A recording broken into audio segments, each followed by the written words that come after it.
জুলাই আন্দোলনে আশুলিয়ায় ৬ জনকে হত্যার পর আগুনে মরদেহ পোড়ানোর মামলায় অভিযোগ গঠনের শুনানি আজ। এ বিষয়ে জানাতে আন্তর্জাতিক অপরাধ ট্রাইব্যুনাল থেকে সরাসরি যুক্ত হচ্ছেন আমাদের সহকর্মী সাবরিনা মজুমদার। সাবরিনা, শুনানি কখন শুরু হবে এবং মামলার বিস্তারিত সম্পর্কে কি তথ্য আছে আপনার কাছে জানাবেন?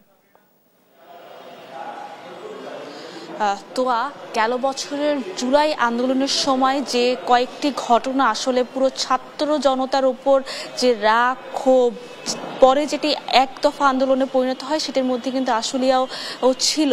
এরপরে এই ঘটনাটা, আশুলিয়ার যে ঘটনাটি, সেই ঘটনাটিতে হচ্ছে ৬ জন শিক্ষার্থীকে আসলে পুলিশ গুলি করে এবং পরবর্তীতে তাদের লাশ আসলে পুড়িয়ে দেওয়া হয় এবং যেখানে একজন শিক্ষার্থী আসলে জীবিতও ছিল। এটি আসলে প্রসিকিউশনের যে তদন্ত প্রতিবেদন সেখান থেকে আসলে আমরা জানতে পারি।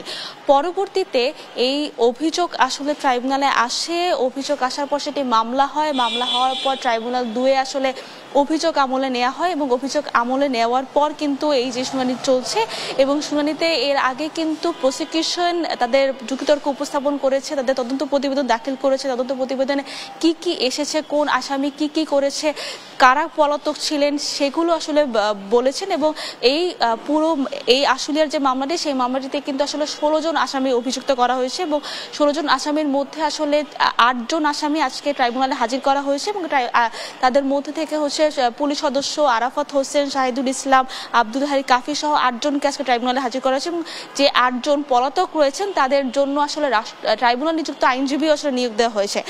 আজকে আসামি পক্ষ অর্থাৎ যে ৮ জনের জন্য যে পলাতক ৮ জনের জন্য যে ২ জন আইনজীবী ট্রাইব্যুনাল নিযুক্ত, সেই আইনজীবী এবং আসামি পক্ষের যে আইনজীবীরা আছেন তারা আজকে যুক্তিতর্ক উপস্থাপন করবেন এবং পরবর্তীতে ট্রাইব্যুনাল আসলে একটি দিন নির্ধারণ করে দিবেন যেদিন আসলে এই অভিযোগ গঠন আসলে হবে কি হবে না সেটির আদেশ দেওয়া হবে। তো এখন পর্যন্ত আসলে শুনানি শুরু হয়নি, শুনানি শুরু হওয়ার কথা রয়েছে 11:30টার দিকে। এখন পর্যন্ত বিচারপতি আসে নাই, প্রসিকিউশন চলে আসবেন।